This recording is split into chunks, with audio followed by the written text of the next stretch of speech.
சொல்றாங்க மறுமையில இந்த ஷஹீதுகளுக்குரிய அந்தஸ்தை பாருங்க. யுதஉ அலா ரஅஸிஹி தாஜுன்.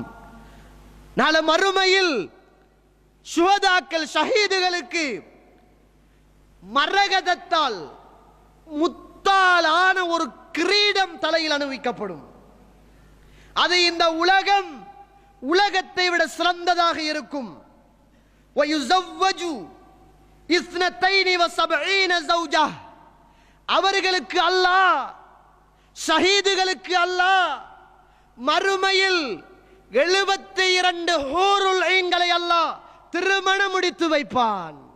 அடே, ஒரு பொம்பளை பிள்ளைக்காக ஓடி ஓடி பின்னால அலைஞ்சி தற்கொலை செய்யற ஒவ்வொரு முஸ்லிம் இளைஞனும் அந்த உசுரை கொண்டு போய் அல்லாஹ்வுடைய பாதையில கொடுத்தால் அல்லாஹ் ரப்புல் ஆலமீன் மறுமையில் 72 ஹூருல் ஐன்களை ஷஹீதுகளுக்கு அல்லாஹ் முடித்து கொடுப்பான்.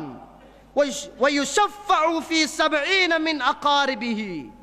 70 உறுப்பினர்களுக்கு, அவனுடைய மிக நெருங்கிய குடும்பத்துக்கு 70 பேருக்கு அல்லாஹ் அவனுடைய பரிந்துரையை ஏற்றுக்கொள்வான். அல்லாஹ் அக்பர். இது வேற யாருக்குமே இல்லை. மறுமையில ஷஃபாஅத் என்பது ரசூலுல்லாஹ்வுக்கு மட்டும்தான். வேறு யாருமே ஷஃபாஅத் செய்ய முடியாது. ஆனால் ஷஹீதுகள் தந்த குடும்பத்தில் 70 பேருக்கு பரிந்துரை செய்யலாம் என்று ரசூலுல்லாஹி ஸல்லல்லாஹு அலைஹி வஸல்லம் அவர்கள் சொல்லுகின்ற செய்தி சில்சிலத்து ஸஹீஹா என்ற